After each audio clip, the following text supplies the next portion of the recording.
Começa agora um programa que traz tudo sobre o livro mais lido em todos os tempos. Apresentamos O Som do Livro.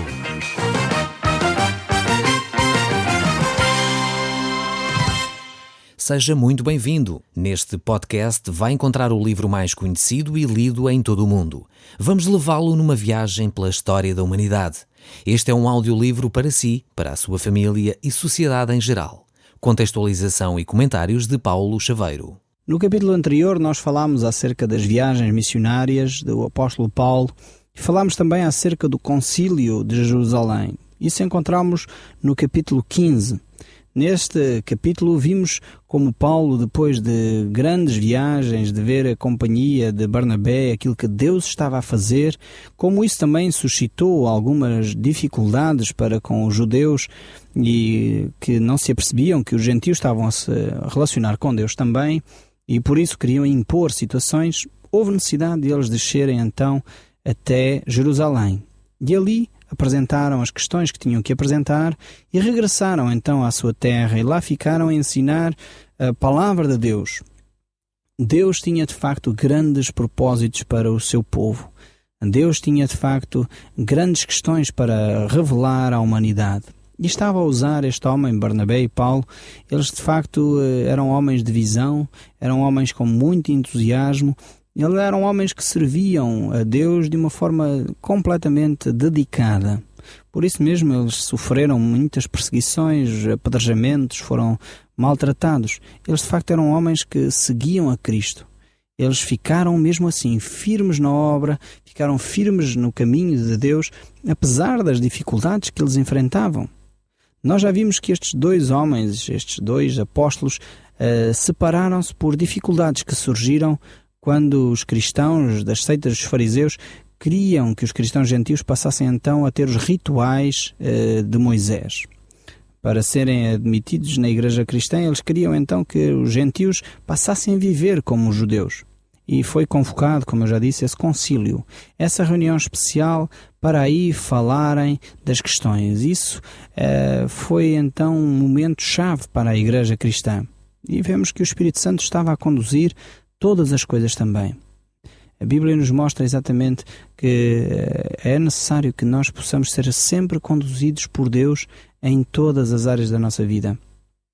Vemos também que os apóstolos nem sempre concordavam em tudo. Havia alturas em que eles discutiam os assuntos e depois havia necessidade de fazer um consenso. Ou não. Sabemos que o apóstolo Paulo e Barnabé chegou a uma certa altura em que cada um seguiu o seu caminho.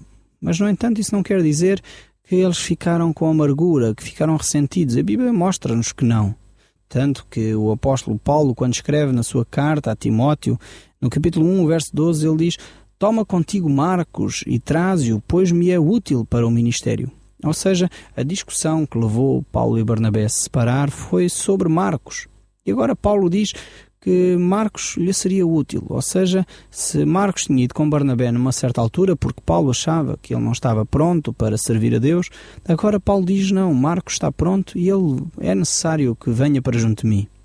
Ou seja, por vezes os servos de Deus têm opiniões diferentes, divergem em alguns assuntos, mas não devem guardar amargura no seu coração sobre essas divergências. É por isso que a palavra de Deus nos diz: irai-vos, mas não pequeis. E não se ponha o sol sobre a vossa ira. Ou seja, não fiquem a remoer essas coisas, a manter essas coisas no vosso coração. Não, se têm pontos de vista diferentes, é comum, é normal, como o povo diz, cada cabeça a sua sentença. Isso é normal, cada pessoa ter a sua opinião. O que não é normal é cristãos ficarem de costas voltados, ressentidos, com amargura uns com os outros. Isso não deve acontecer, pelo menos no que depender de nós. Há coisas que não dependem depois de nós. Se nós fizermos o processo que a Bíblia nos ensina, quando alguém nos ofende, nós devemos ir ter com essa pessoa, falar com ela, tentar resolver o assunto, mas se essa pessoa depois não quer resolver connosco, pelo menos nós devemos ficar em paz, pois tentamos fazer o processo bíblico. Compete-nos a nós viver esses mesmos princípios que a palavra de Deus nos diz. Mas ao mesmo tempo temos que estar conscientes que nem sempre vamos conseguir ter paz com todos os homens. Porque há alturas que as coisas não dependem de nós. Nós fizemos a nossa parte e a outra pessoa não quer dialogar, a outra pessoa não quer resolver o assunto. Então nós temos que ficar também em paz diante de Deus se fizermos de facto tudo que Deus nos manda para fazer nessa situação. Então é preciso que estes textos bíblicos nos mostram, é exatamente isso, é que nem sempre os servos de Deus estão de acordo em todas as coisas. Mas ao mesmo tempo, mesmo não estando de acordo em todas as áreas, podem colaborar, podem cooperar, podem se manter sem amargura no seu coração, que é o mais importante. Então, chegamos ao capítulo 16 com esta história. E vemos assim, então, o verso 1. Paulo e Silas foram primeiro a Derbe e depois a Listra, onde encontraram Timóteo, um crente que era filho de uma mãe judaica, cristã e de pai grego. Timóteo era muito considerado pelos irmãos em Listra e em Icónio. Temos então aqui a figura de Timóteo que surge. Este é um cristão que vai acompanhar o apóstolo Paulo em muitas viagens. E é de facto a ele que Paulo endereça 2 cartas que ele escreve. Timóteo é alguém que o apóstolo Paulo vai acarinhar de uma forma muito especial, quase como sendo um filho seu. Era um jovem, como vemos aqui pela palavra de Deus, e ele vai então começar a acompanhar Paulo nestas viagens. Então diz o texto, pelo que Paulo lhe pediu que se lhe juntasse na viagem. Atendendo aos judeus daquela região, circuncidou Timóteo antes de partida, pois toda a gente sabia que o pai dele era grego. Vemos aqui esta atitude muito interessante, por um lado.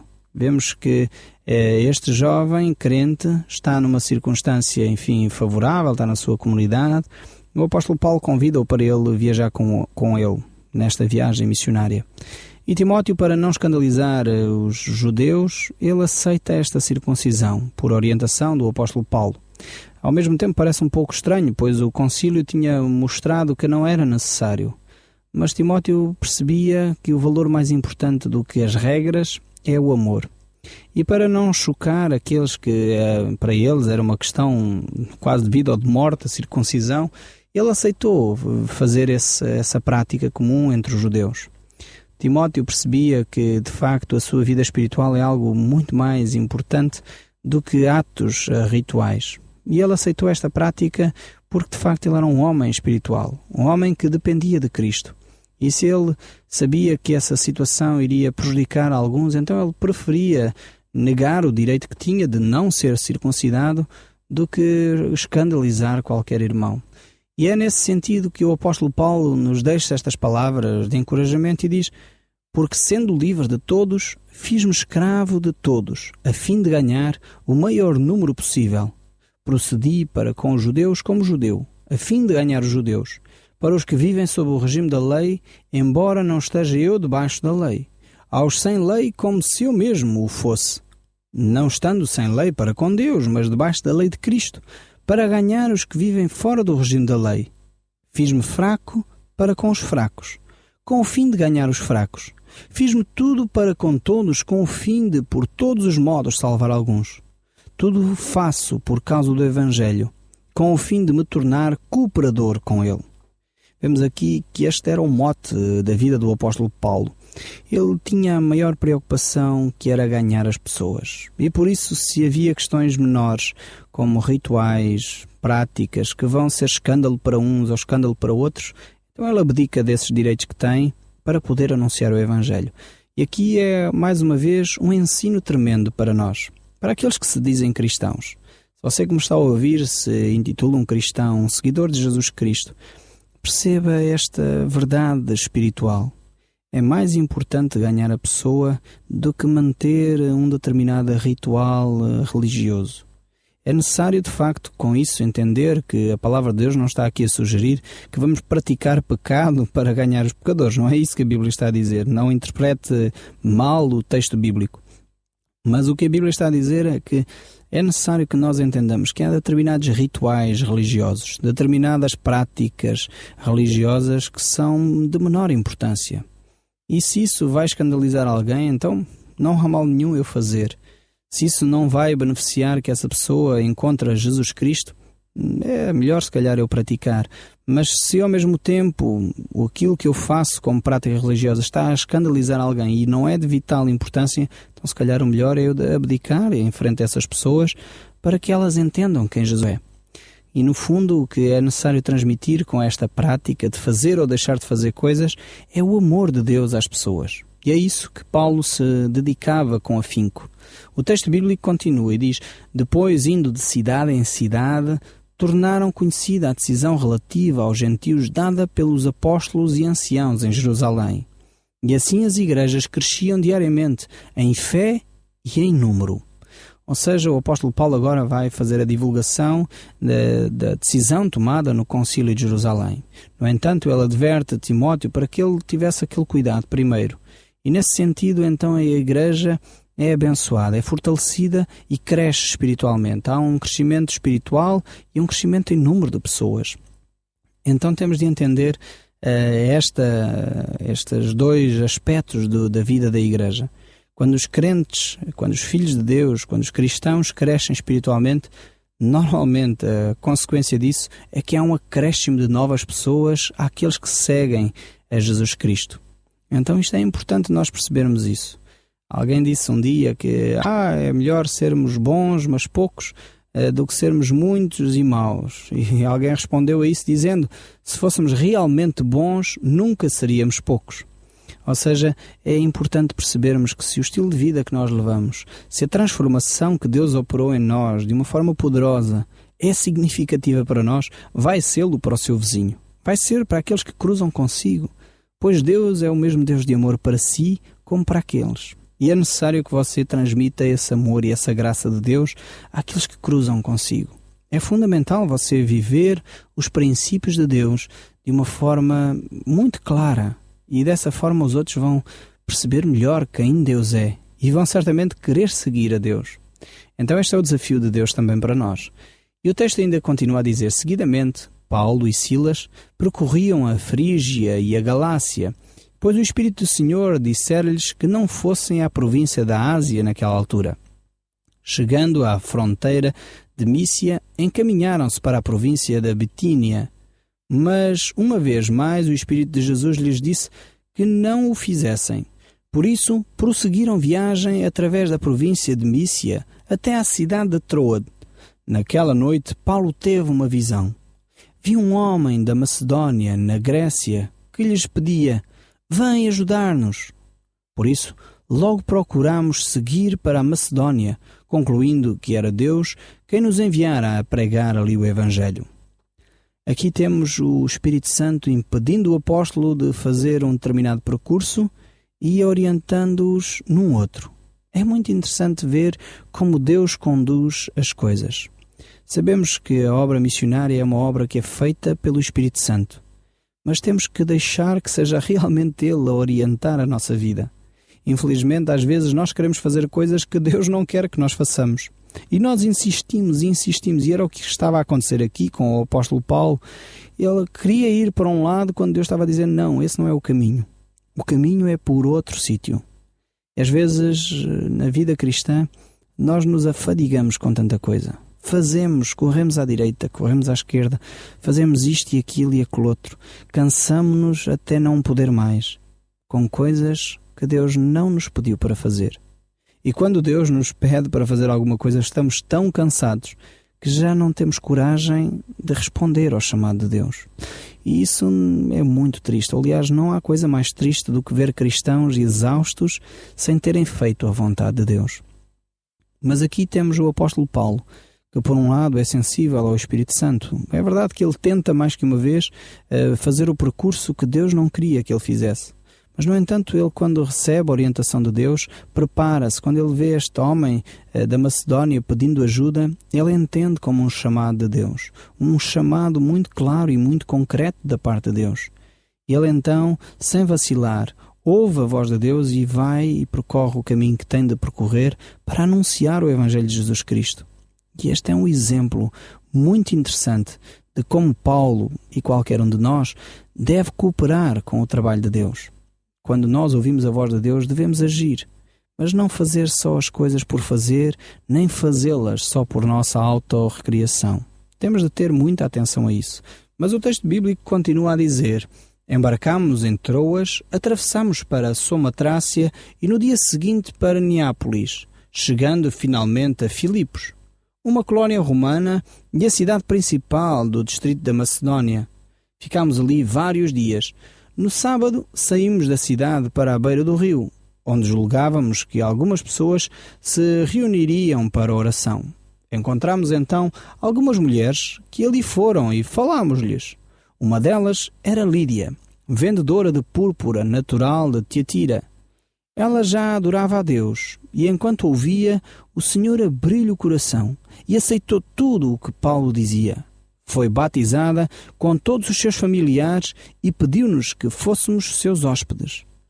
Se acham que sou fiel do Senhor, venham e fiquem em minha casa, disse ela. E tanto teimou que acabamos por aceitar. É interessante ver este texto aqui, onde o apóstolo Paulo participa numa reunião de oração à beira de um rio. E isto é, mais uma vez, um ensino para nós. Qualquer lugar no mundo é um bom lugar para nós orarmos. Já não há mais aquela ideia de um lugar sagrado para fazer as nossas orações. Jesus Cristo disse exatamente isso quando falava com aquela mulher samaritana junto ao poço, lá no Evangelho de São João, no capítulo 4. Ele falava acerca desta questão. A oração ao Pai pode ser feita no silêncio do nosso quarto, pode ser feita nas instalações de uma igreja, pode ser feita junto a um rio, pode ser feita quando você conduz o seu carro, pode ser feita em qualquer lugar. Porque aqueles verdadeiros adoradores são aqueles que adoram a Deus em espírito e em verdade.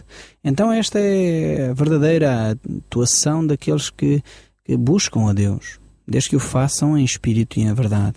E aqui o apóstolo Paulo está junto a um rio, junto às pessoas que buscam uma comunhão com Deus, que se querem aproximar de Deus, e o fazem então naquele lugar. O Espírito de Deus tocou então aquelas pessoas que ali estavam, nomeadamente uma delas, Lídia, tocou o coração para que elas pudessem receber a mensagem de Deus.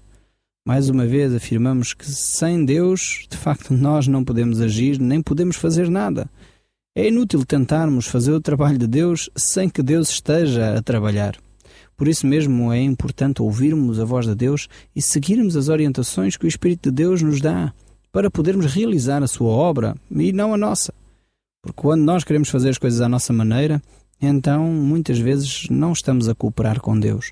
Mas o texto bíblico ainda diz: certo dia, indo nós a caminho do local de oração junto ao rio, encontramos uma rapariga escrava, possuída por demónios, que ganhava muito dinheiro para os seus senhores, prevendo o futuro. Pôs-se a seguir-nos e a gritar: estes homens são servos do Deus Altíssimo e vieram-nos ensinar o caminho da salvação. Isto repetiu-se dia após dia. Até que Paulo, bastante perturbado com o caso, se voltou e falou ao demónio que estava dentro dela: ordeno-te em nome de Jesus que saias do seu corpo. E imediatamente assim foi. Vemos aqui mais uma vez um texto muito curioso. Temos aqui este demónio que está a falar a respeito de Paulo e Silas e a dizer coisas que até são verdade. Paulo vinha para anunciar a salvação àquelas pessoas, mas esta jovem estava a ser subjugada, escravizada e a dar muito dinheiro aos seus senhores. De alguma forma, esta jovem escrava estava não só escrava dos seus senhores, como estava escrava pelo poder deste demónio. E isso é, de facto, um padrão que se mantém. E esta realidade aqui manifesta a influência que Satanás tem sobre a vida das pessoas. Satanás subjugava, de facto, esta pessoa, e ainda hoje ele o faz em milhares de lugares, inclusive no nosso meio. Mas, no entanto, os demónios e os seres que estão ao serviço de Satanás nada podem fazer quanto ao poder de Deus. E assim que Paulo declara a libertação desta jovem, esse demónio não tem mais nada que fazer senão retirar-se. Isto é algo que nós devemos ter em linha de conta. Sabemos que no nosso país há muitas pessoas que tentam ganhar a vida desta forma, adivinhando o futuro, fazendo coisas assim, e o texto bíblico mostra claramente quem é que estava por detrás disso. Mas quando Deus intervém, liberta essas pessoas da escravidão. Liberta essas pessoas desses demónios que subjugam e escravizam as pessoas. E é necessário fazê-lo em nome de Jesus, porque é pelo poder de Jesus Cristo que o inimigo é derrotado. E o texto bíblico continua: destruídas as suas esperanças de fazer fortuna dos seus senhores, os senhores desta escrava agarraram em Paulo e Silas e levaram-nos perante os juízes, na grande praça central. Estes judeus andam a corromper a cidade, gritavam. Andam a ensinar o povo que faça coisas contrárias às leis romanas. Depressa se formou ali uma multidão ameaçadora contra Paulo e Silas, e os juízes mandaram que os despissem e açoitassem. Repetidamente as varas caíram sobre os seus corpos nus, e depois meteram-nos na cadeia. O carcereiro recebeu ordens para os guardar com toda a segurança, por isso meteu-os numa cela interior e prendeu-os aos pés num tronco de madeira. Cerca da meia-noite, Paulo e Silas oravam e cantavam hinos ao Senhor. Escutados pelos outros presos, houve de súbito um grande terremoto. A prisão foi abalada até aos seus alicerces, as portas abriram-se e tombaram por terra as cadeias de todos os presos. Vemos aqui a reação destes senhores que estavam a ver então sua fortuna ir embora. Eles reclamaram e levantaram então falsas testemunhas contra o apóstolo Paulo, levantando mentiras mais uma vez para que eles pudessem ser castigados injustamente. Mas Deus não deixa os seus servos sozinhos. E diz o texto, o carcereiro acordou, viu a porta da prisão aberta e, julgando que os presos tinham escapado, puxou da espada para pôr fim à sua vida. Mas Paulo gritou-lhe, não faças isso, estamos todos aqui. Tremendo de terror, o carcereiro mandou vir à luz e, correndo à cela, lançou-se por terra diante de Paulo e Silas. Trazendo-os para fora, perguntou-lhes, meus senhores, que devo fazer para ser salvo? Eles responderam, crê no Senhor Jesus e serás salvo, tu e a tua casa. Anunciaram-lhes então a ele e a todos os seus familiares as boas novas do Senhor. Naquela mesma hora o carcereiro lavou-lhes as feridas e com toda a sua família foi batizado. Depois, levando-os à casa onde morava, serviu-lhes uma refeição. Tanto ele como os seus estavam cheios de alegria por agora serem todos crentes em Deus. Na manhã seguinte, os juízes mandaram polícias dizer ao carcereiro, ponham esses homens em liberdade. O carcereiro disse a Paulo, podem sair quando quiserem, vão em paz. Mas Paulo respondeu, não. Castigaram-nos publicamente, sem julgamento, encerraram-nos a nós, que somos cidadãos romanos, e agora querem que saiamos em segredo? Que venham eles mesmos soltar-nos. Os polícias levaram a resposta aos juízes e ficaram receosos ao saberem que Paulo e Silas eram cidadãos romanos. Dirigiram-se então à prisão e pediram desculpas. Saindo com eles, rogaram-lhes que abandonassem a cidade. Paulo e Silas voltaram à casa de Lídia, onde se encontraram com os crentes e encorajaram-nos uma vez mais antes de saírem da cidade. Vemos como Deus tinha um percurso diferente para Paulo e Silas. Muitas vezes os caminhos de Deus não são de facto os nossos. Nem sempre nós compreendemos aquilo que Deus tinha para fazer. E Deus queria que Paulo e Silas se encontrassem com aquele carcereiro. Foi uma forma talvez estranha, uma forma que aquelas pessoas até maldosas que queriam mal a Paulo, Deus usou até isso para levá-los a anunciar o Evangelho àquele carcereiro. O Som do Livro, uma produção da Rádio Transmundial de Portugal.